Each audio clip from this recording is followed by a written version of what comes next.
Nós estamos, queridos, tendo um estudo sobre o panorama bíblico do Antigo Testamento. A ideia, então, como o título diz, panorama bíblico, é na verdade um estudo resumido, uma visão geral, melhor dizendo, uma visão geral do Antigo Testamento. Nós já estudamos Gênesis, Êxodo, Levítico, Números, Deuteronômio, Josué, maravilhoso livro de Josué, e hoje vamos iniciar o livro de Juízes, livro dos Juízes, ok? Antes de nós iniciarmos esse estudo, apenas para os irmãos se situarem, nós já estudamos já vimos que Deus criou todas as coisas, vimos isso em Gênesis, o Criador que criou todas as coisas do nada. O nosso Deus, além de criar todas as coisas, formou um povo, separou um povo para si. Nós vemos em Gênesis também, Deus através de Abraão, separando um povo para si. Um povo que foi instruído por Deus, foi separado por Deus. Nós lemos sobre os patriarcas, Abraão, Isaac, Jacó, José.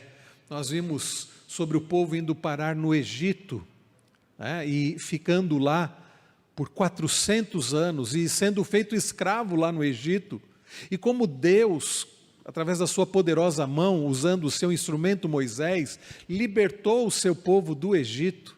Nós vimos isso em Êxodo, Deus então guiando o seu povo no deserto, ao longo dos 40 anos do deserto. Nós vimos isso em Êxodo, nós vemos em Levítico, em Números, em Deuteronômio, Deus dando a lei para o seu povo, Deus aplicando a lei. Nós vimos em Êxodo, nós vimos em Levítico as leis cerimoniais, as leis civis. Nós vimos em Deuteronômio Deus repetindo a lei através de Moisés e aplicando a lei.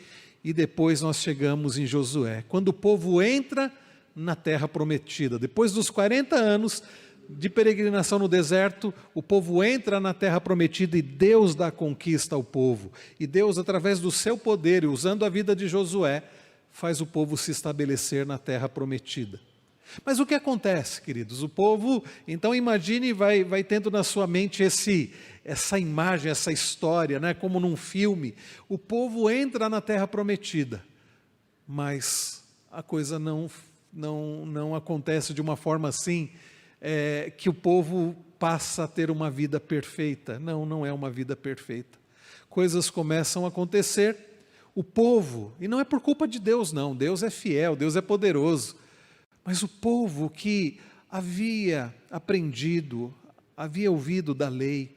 Em Josué nós lemos, no final de Josué, nós lemos Josué 24, Josué dizendo assim para o povo: eu e minha casa serviremos ao Senhor. E vocês?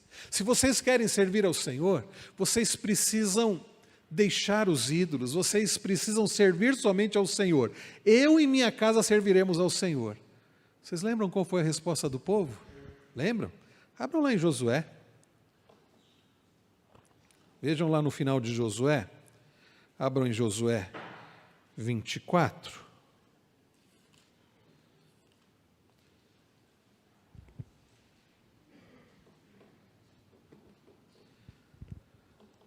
Josué 24.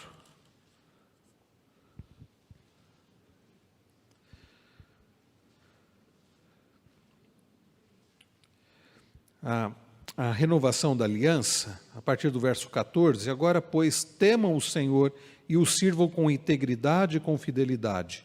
Joguem fora os deuses que os pais de vocês serviram do outro lado do Eufrates e no Egito, e sirvam o Senhor. Mas se vocês não quiserem servir o Senhor, escolham hoje a quem vão servir. Se os deuses a quem os pais de vocês serviram do outro lado do Eufrates, ou os deuses dos amorreus, em cuja terra vocês estão morando. Eu e a minha casa serviremos o Senhor. Vejam, Josué é muito claro. A quem vocês vão servir? Os deuses que os pais de vocês, os ascendentes, vocês serviram lá no Egito? Ou os deuses dos povos desta terra que nós recebemos da parte do Senhor? Josué diz: eu e minha casa serviremos o Senhor. Agora olha a resposta do povo, verso 16.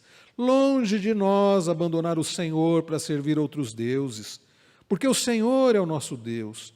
Ele é quem nos tirou, a nós e os nossos pais, da terra do Egito, da casa da servidão.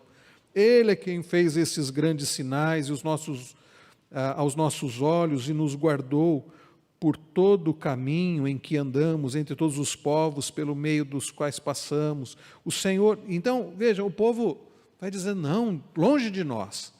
Aí como é que termina o livro? Com a morte de Josué e de Eleazar. Aí vejam como começa Juízes. Depois da morte de Josué, os filhos de Israel consultaram o Senhor, dizendo, quem de nós será a primeira tribo a lutar contra os cananeus? Depois da morte de Josué. O livro de Juízes começa dessa forma, depois da morte de Josué. O livro de Deuteronômio termina com a morte de Moisés. O livro de Josué começa falando depois da morte de Moisés e Josué sendo convocado.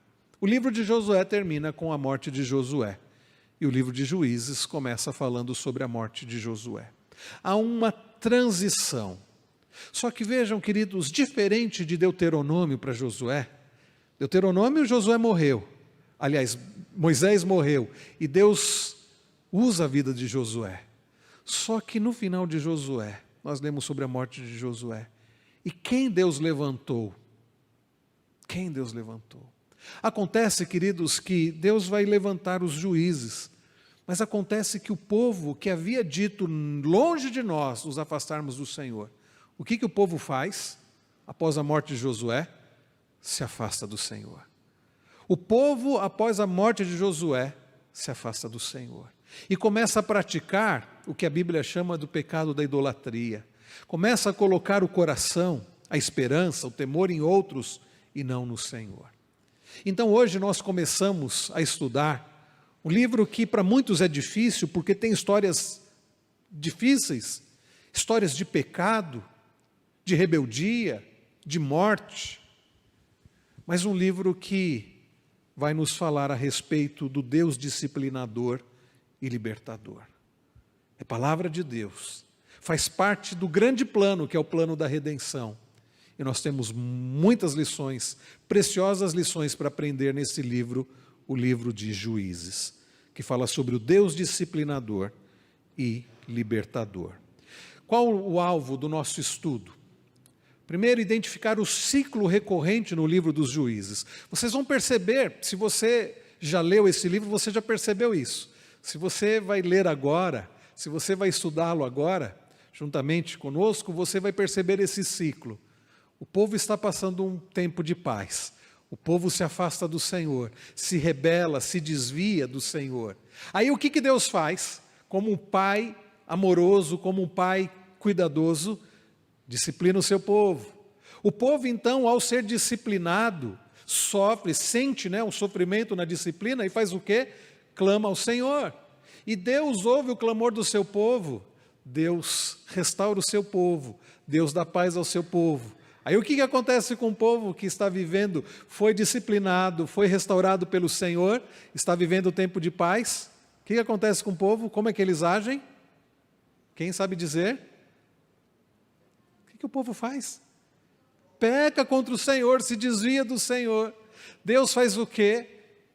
Disciplina o seu povo. O povo então sente a disciplina, busca o Senhor, Deus restaura o seu povo. Deus envia os juízes, restaura o seu povo. Aí o povo passa a passar um tempo de paz. Aí o que o povo faz?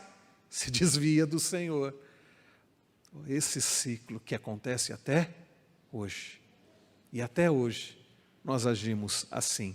Então nós vamos identificar esse ciclo recorrente. Nós vamos também contrastar o comprometimento pactual de Deus, o Yahvé, o Deus da aliança, com o comprometimento do povo. Como Deus age com o seu povo, sendo Deus fiel, e como o povo de Deus age com o seu Deus, sendo um povo infiel. E vamos destacar o tema da salvação de Deus no livro dos Juízes, porque esse livro, mais uma vez, está dentro do grande tema, da grande história, que é a história da redenção. Não perca de vista isso. Todos os livros da Bíblia fazem parte de uma grande história, todas as histórias fazem parte de uma grande história, que é a história da redenção. De Gênesis a Apocalipse, nós temos essa história sendo revelada, sendo cumprida, sendo desenvolvida, o grande plano da redenção. Então este é o alvo do nosso estudo. O livro dos Juízes é um livro da Bíblia. Se por um lado é um livro difícil, que tem histórias terríveis, é também um livro empolgante, cheio de ação. Não sei, a Record já fez essa novela já, de Juízes ou não? Mas há histórias do livro de Juízes muito conhecidas e famosas e que Hollywood já fez. Sansão. Você já deve ter assistido, já assistiu a história de Sansão? Então, o livro relata as histórias de homens e mulheres de Deus que livraram os israelitas de seus inimigos. Enquanto a idolatria e a apostasia competem com a aliança de Deus pelo coração do povo, os juízes trazem liderança e vitória em uma época em que Israel não tinha rei. Aliás, o livro de Juízes é o período que relata, entre a morte de Josué, da teocracia, que é Deus liderando, vai até o momento do início da monarquia. Quando o povo pede um rei, Deus dá Saul e depois vem Davi, Salomão. Nós vamos ver que Juízes vai acontecer, esse livro vai revelar a história que acontece da entrada do povo em Canaã com Josué, a morte de Josué, até o início da monarquia, com Saul, com Davi e com Salomão. Muito bem. A divina comissão, sua divina comissão revela o comprometimento de Deus para com a aliança e para com Israel, mesmo quando o seu povo se desvia dele. Nós vemos, queridos, de forma clara em Juízes, como Deus, sendo Deus fiel, continua sustentando o seu povo, continua cuidando do seu povo, continua sendo fiel à aliança que ele estabeleceu com o seu povo, mesmo quando o povo é infiel.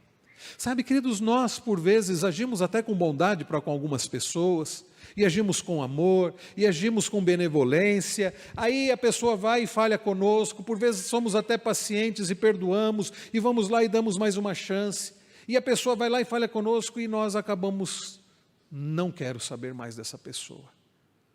Às vezes acontece, pais que agem assim com filhos, eu já ajudei muito, eu não tenho.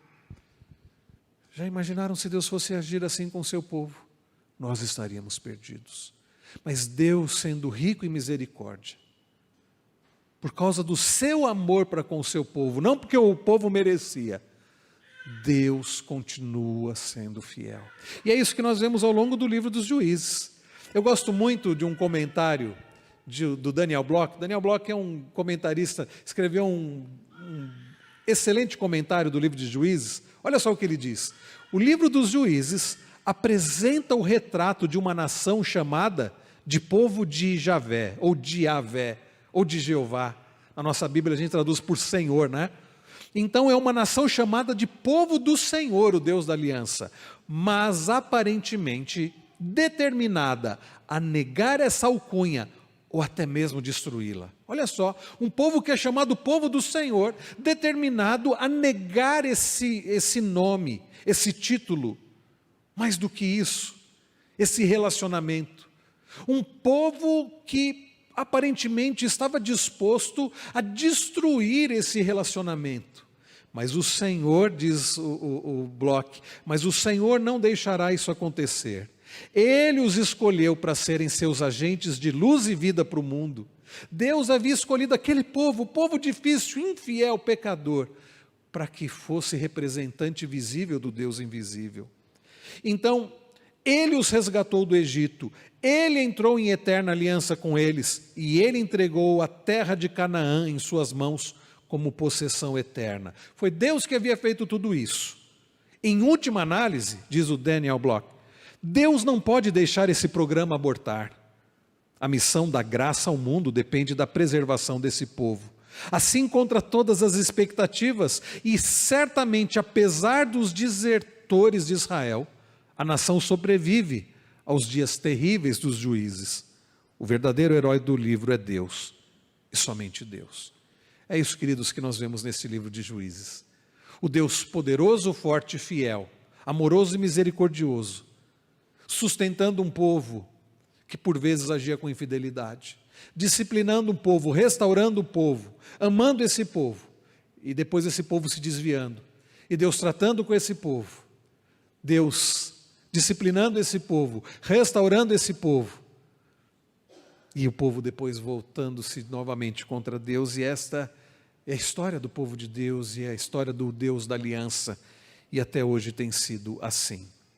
O livro de Juízes, então, fala sobre como Deus constrói para si mesmo uma comunidade de adoradores, num tempo em que, e esse é o versículo mais famoso de Juízes, né, que se destaca, num tempo em que não havia rei em Israel, e cada um fazia o que achava mais certo.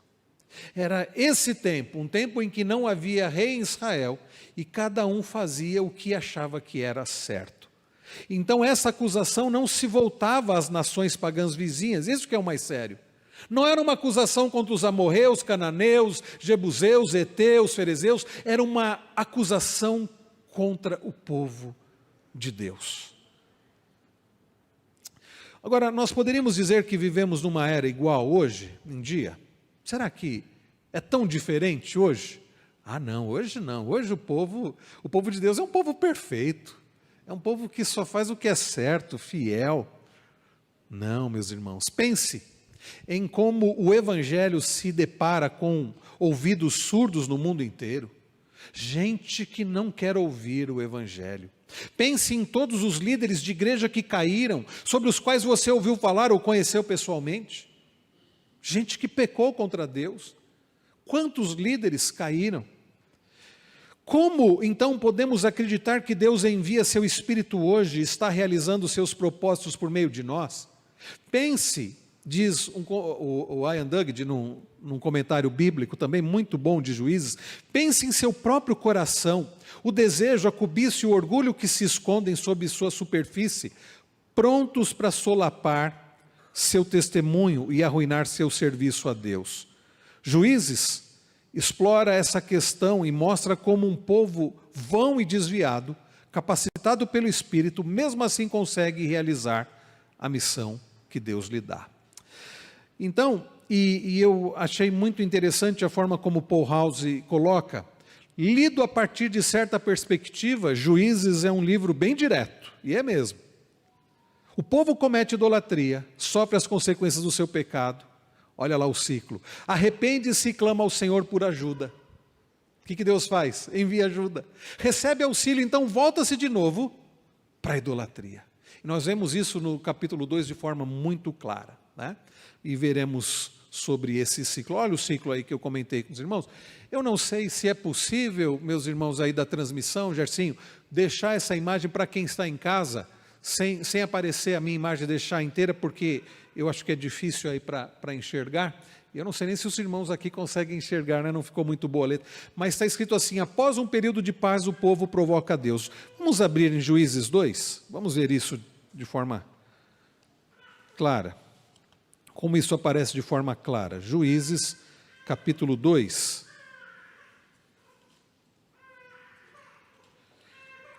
Como é bom ouvir esse chorinho, né? Como Deus tem abençoado nossa igreja, né? Com as crianças, com os bebês, é muito bom. Não sei se os pais acham muito bom, né? Não sei como é que está sendo, né, Edson e Jéssica? De madrugada eu acho que não é muito bom não, né? De madrugada, né? Mas para nós é uma grande alegria, uma grande alegria. Olha só o que dizem os versículos 13 e 14, Juízes 2, versículos 13 e 14, dizem o seguinte: porque deixaram o Senhor e se desviaram, Baal e Astarote.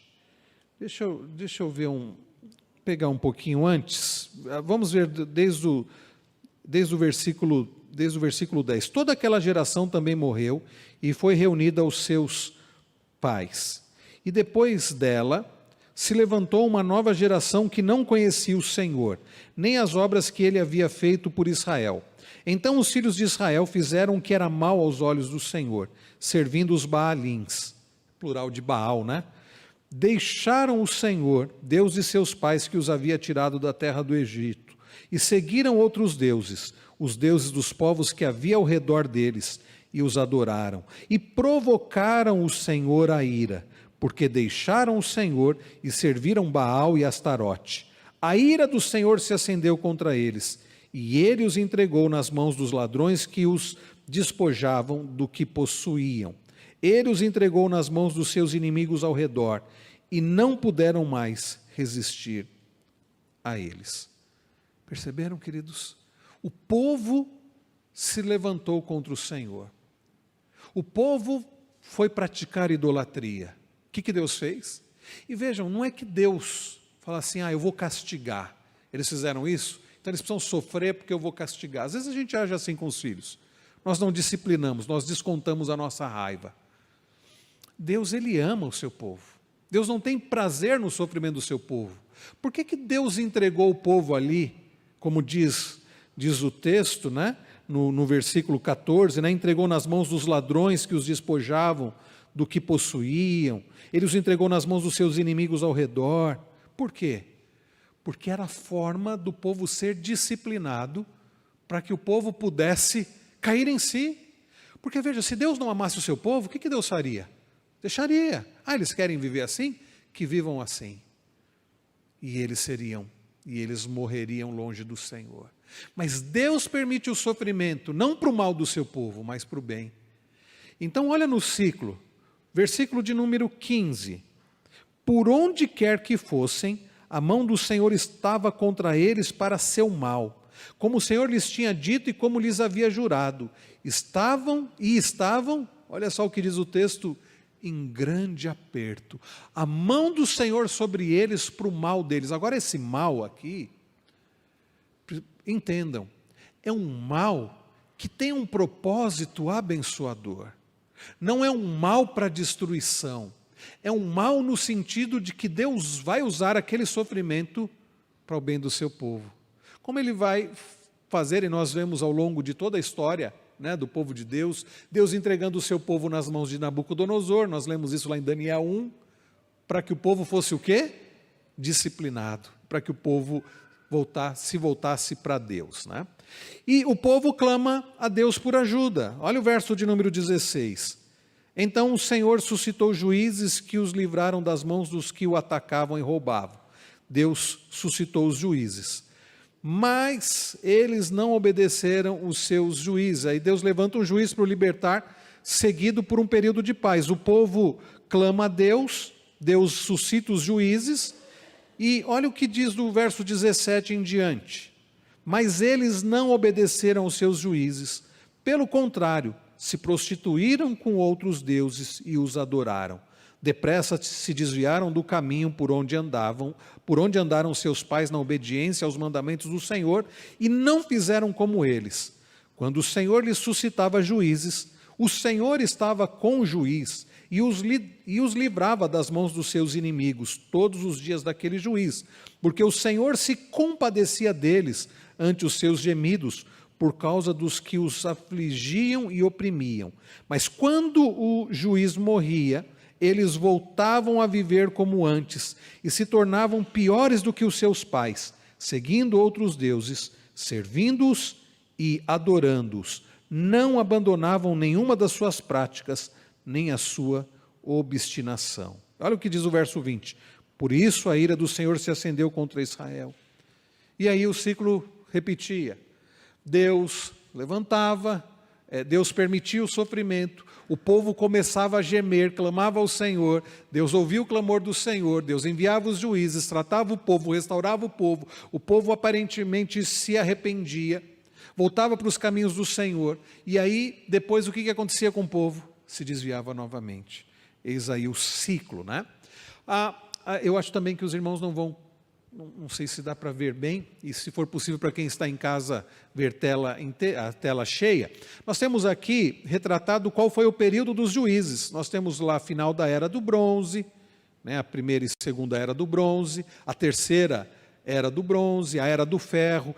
Então, Juízes pega, se vocês observarem aí, tem os 40 anos do deserto, tá? E aí, por volta de 1400, nós temos os 7 anos da conquista de Canaã. E aí passa esse período de Juízes, alguns estudiosos falam entre 300 e 400 anos.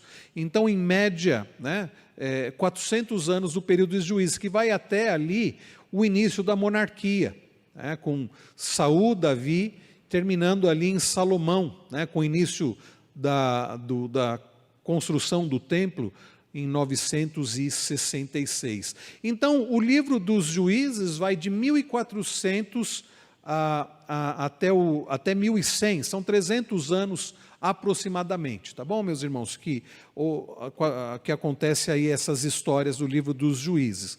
Essa figura, eu não sei se os irmãos vão conseguir ver bem, tem o nome dos juízes. Bom, vamos passar aqui. Quais foram os juízes de Israel?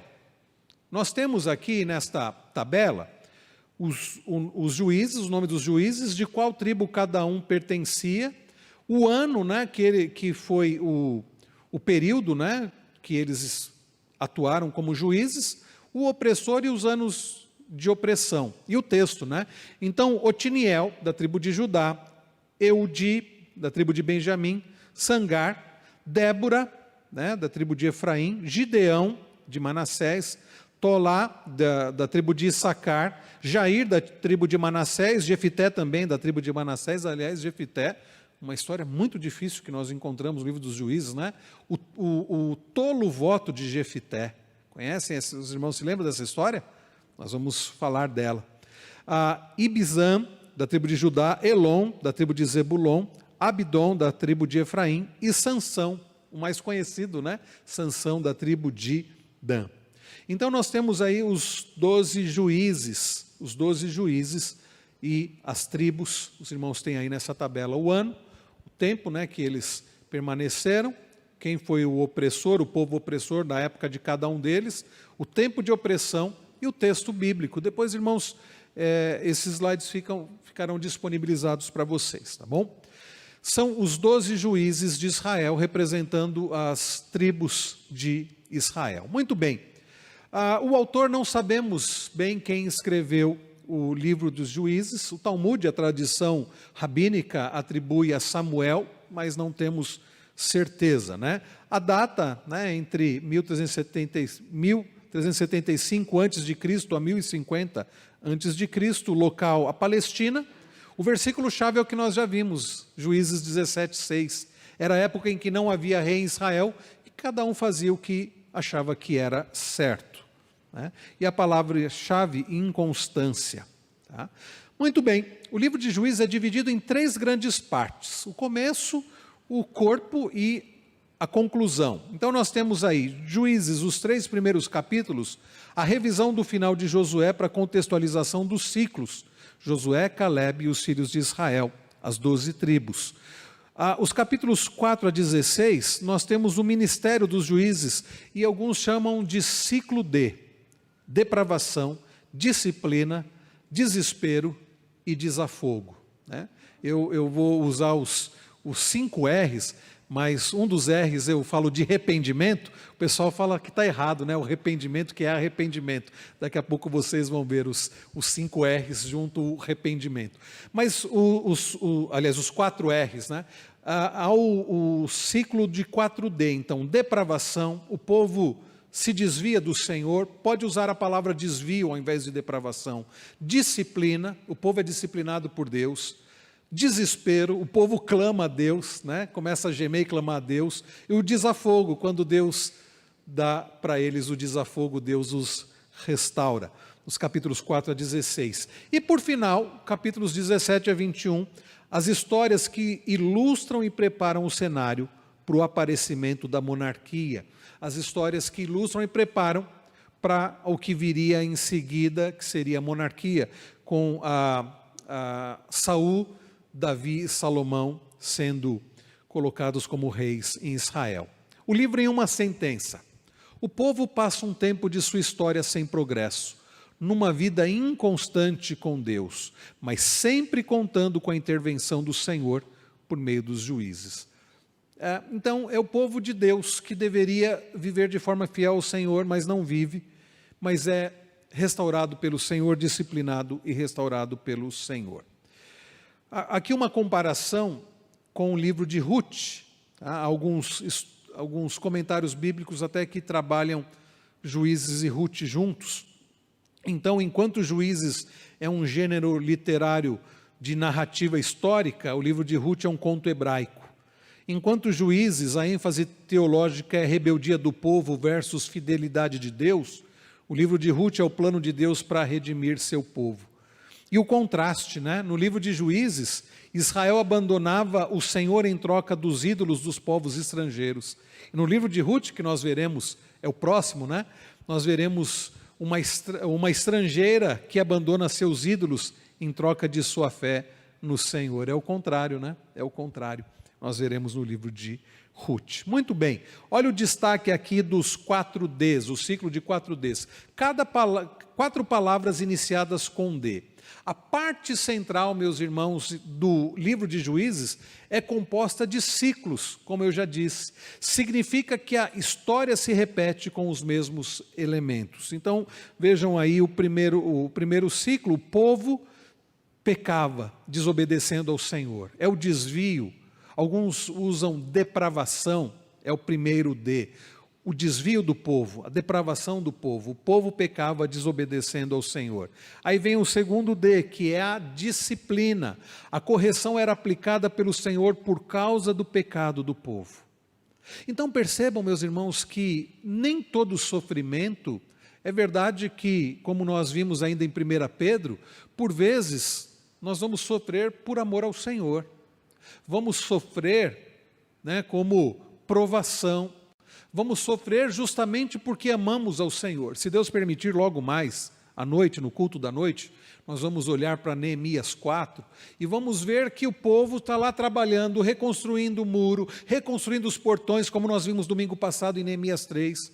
O povo está num trabalho agradável ao Senhor, para a reconstrução de Jerusalém. E o que acontece? Algumas pessoas aparecem para atrapalhar. Sanbalate, Tobias, Gesem, os árabes. E eles começam a tumultuar a coisa, começam a escarnecer, começam a ridicularizar, começam a provocar, começam a atrapalhar o trabalho. Aí alguns pensam assim, então se está tendo dificuldade é porque Deus não está se agradando. Não significa isso. Nem sempre a oposição, a dificuldade na obra, significa que Deus não está se agradando. Então, nem todo sofrimento na nossa vida é porque estamos fazendo alguma coisa errada. Tá? Ok. Mas, muitas vezes, nós vamos enfrentar o sofrimento. Muitas vezes nós vamos enfrentar o sofrimento. Não é porque, como vimos em 1 Pedro 4, porque nós amamos a Cristo. Não é porque a raiz da serpente, né, quer atrapalhar o plano da redenção. Muitas vezes nós vamos experimentar o pecado, o sofrimento por causa do pecado. Nós vimos ainda há pouco Pedro dizendo, 1 Pedro 4, o reverendo Wellington pregando as palavras de Pedro dizendo, não sofra, no entanto, por fazer coisa errada. Quantas vezes o nosso sofrimento é porque fazemos coisa errada? E se vivermos em pecado, Deus como Pai, e o autor aos Hebreus fala sobre isso, Deus como um Pai amoroso, zeloso, vai disciplinar. Em outras palavras, quando você experimentar sofrimento, avalie se você está sofrendo por amor a Cristo, ou se está sofrendo porque você está se rebelando contra o Senhor e é Deus tratando a sua vida para você se voltar para os caminhos do Senhor. Por vezes pode ser que você sofra, como Pedro disse, justamente por ser fiel ao Senhor. Ou como nós veremos logo mais à noite, se Deus permitir, em Neemias 4, por estar fazendo a obra do Senhor. Então, aí nesse caso você vai enxergar o sofrimento com motivo de glória ao Senhor e encarar com motivo de alegria.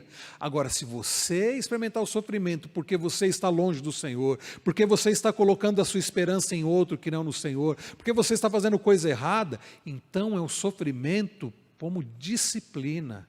E aí você tem que enxergar como algo importante para a sua vida e você deve fazer o quê? Se arrepender e voltar para os caminhos do Senhor. Então a correção era aplicada pelo Senhor por causa do pecado do povo. Deus, citando Hebreus, Deus ele disciplina, ele é o Pai amoroso, ele disciplina quem ele ama. E ele vai fazer isso mesmo. E agradeça a Deus por isso. E aí, o povo que se desviava do Senhor era disciplinado, respondia de que forma? Gemendo, chorando, clamando ao Senhor. O povo reagia com choro e clamor ao Senhor para ser liberto do sofrimento. É o desespero. Acontece o desvio, Deus disciplina, aí vem o desespero. E aí, meus irmãos, é quando nós vemos Deus se compadecendo do seu povo. Deus enxergando o sofrimento do seu povo. E Deus fazendo o quê?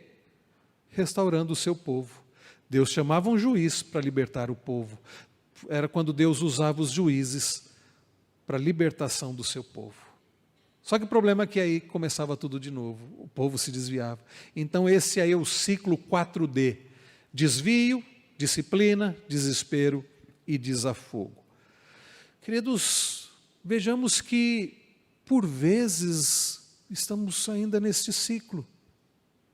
Vai tudo bem e aí começamos a nos desviar do Senhor. Começamos a pecar contra o Senhor. Deus, como Pai amoroso, nos disciplina. E aí nós sofremos e buscamos ao Senhor dizendo: Senhor, está doendo, me ajuda, me restaura. Senhor, eu entendi o que o Senhor está fazendo. Buscamos o Senhor. Quantas vezes nós vamos buscar a Deus justamente no sofrimento? Quantas vezes é preciso o sofrimento para nos curvarmos diante do Senhor, nos ajoelharmos e buscarmos ao Senhor? Porque quando tudo vai bem, nos esquecemos de Deus. E graças a Deus por Ele permitir o sofrimento. Porque é quando nós nos voltamos para Ele. E aí nós buscamos, nos arrependemos e Deus nos restaura. E aí passa um tempo. Pecamos contra o Senhor novamente, nos desviamos. O ciclo está explicado, nós já lemos, né? Os versos 16 a 21 de Juízes 2. Depois do desafogo, o povo voltava à depravação e ao pecado, recomeçando o ciclo só para de ser repetido no juizado de Samuel e na escolha do primeiro rei da nação, Saul. William Hendricks, ele que usa os quatro, ele usa 4 palavras, eu falo 4 R's, porque eu falo arrependimento, não é brincadeira, irmãos. O primeiro R ele chama de recaída, descreve a apostasia do povo ao adorar deuses estrangeiros. Depois ele chama de retribuição, descreve o derramamento da justiça retributiva ou a punição sobre Israel por sua idolatria. Aí vem o arrependimento. Descreve a mudança nos corações das pessoas, conforme eles clamam a Deus por perdão e livramento. E por último vem o resgate. Descreve os atos heróicos do juiz que Deus levanta e a liberdade que é assegurada por um tempo em Israel. Ou os 4 Ds, ou aqui, as 4 palavras aqui do William Hendricks, descrevem bem esse ciclo de juízes e o ciclo que acontece até hoje. Tudo bem até aqui, meus irmãos? Os irmãos estão entendendo bem esse ciclo do livro de Juízes? Um ciclo que continua até hoje? Os principais juízes foi Eudi, Sangar, Débora e Baraque, Gideão e Jefité. Esses foram os principais juízes. Alguns ainda colocam Sansão, talvez porque Sansão tem uma história muito conhecida, e nós vamos falar dela também. Juízes, cada um fazia o que achava bem, ou fazia o que achava correto aos seus próprios olhos. Percebam como isso é tão próximo, para não dizer igual, ao que acontece nos dias de hoje. Como as pessoas vivem hoje? O que nós ouvimos? A pessoa fala assim: eu vou viver do jeito que eu acho melhor. Você precisa respeitar as minhas verdades. Cada um tem a sua verdade. É o que nós chamamos de relativismo. É dizer que não existe uma verdade absoluta e que cada um tem a sua verdade e que todos devem ser respeitados. Bom, que devemos respeitar as pessoas é verdade. Agora, dizer que cada um tem a sua verdade, isso é uma incoerência lógica. É uma impossibilidade lógica, porque se eu digo que uma coisa é verdade e o outro diz que uma coisa contrária é verdade, não existem coisas opostas que sejam verdadeiras. Então, o relativismo, aquilo que acontecia nos dias de Juízes, cada um fazia o que achava que era certo, cada um vivia a sua maneira, casava do jeito que achava que deveria casar, com quem deveria casar e viver do jeito que deveria viver, é o que acontece hoje. Mas, queridos, existem verdades absolutas, a Bíblia é a verdade de Deus, que vai condenar coisas que o mundo diz não. Se um adulto quer se relacionar sexualmente com um adolescente, é a verdade dele, é o que dá prazer a ele. Por que vamos condenar isso? A pedofilia, irmãos, já tem sido, aliás, já há alguns anos, já é defendida por causa do relativismo. Cada um tem a sua verdade. Se um ser humano quer ter relação sexual com um animal, se um homem quer se relacionar com outro homem, uma mulher com outra mulher, se a mulher que tem um bebê, um ser humano no seu ventre, quer matar, é que não se usa esses termos, né? Os termos são usados, abortar. Mas é assassinar, por que não, se cada um tem a sua verdade? Tendência em aceitar todas as posições como verdades opostas coexistentes. Como vamos ter verdades que se opõem e que existem ao mesmo tempo? Isso é uma incoerência lógica. Sansão, a revista da Cristã Evangélica coloca assim, Sansão o Sonsão, né? Alguém tolo, a história de Sansão mostra a tolice, né? Alguém vivendo, buscando o que o reverendo Wellington falou ainda há pouco sobre o hedonismo, buscando o prazer acima de tudo. E é o que nós vemos hoje, as pessoas buscando o prazer acima de tudo, adolescentes vivendo como se não houvesse o amanhã, né?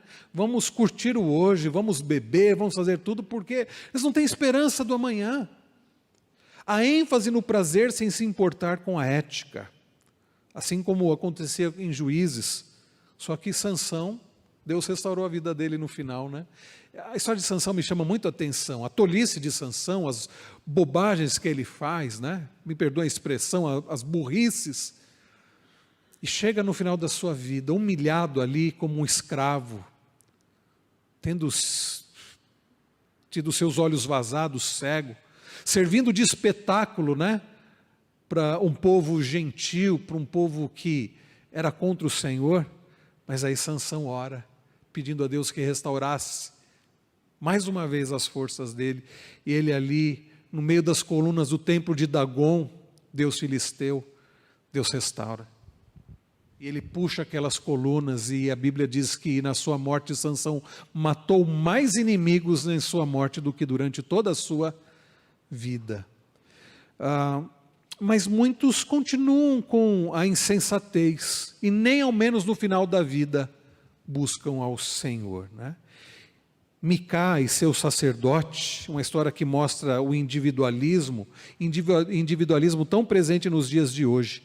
Cada um quer controlar as coisas da própria maneira. Irmãos, nosso horário aqui já passou, nós vamos parar aqui e, se Deus permitir, domingo que vem nós vamos continuar estudando este livro bastante interessante de Juízes, com histórias terríveis, mas com lições preciosas para a nossa vida. Porque as tolices que aconteceram nos dias de Juízes continuam acontecendo hoje.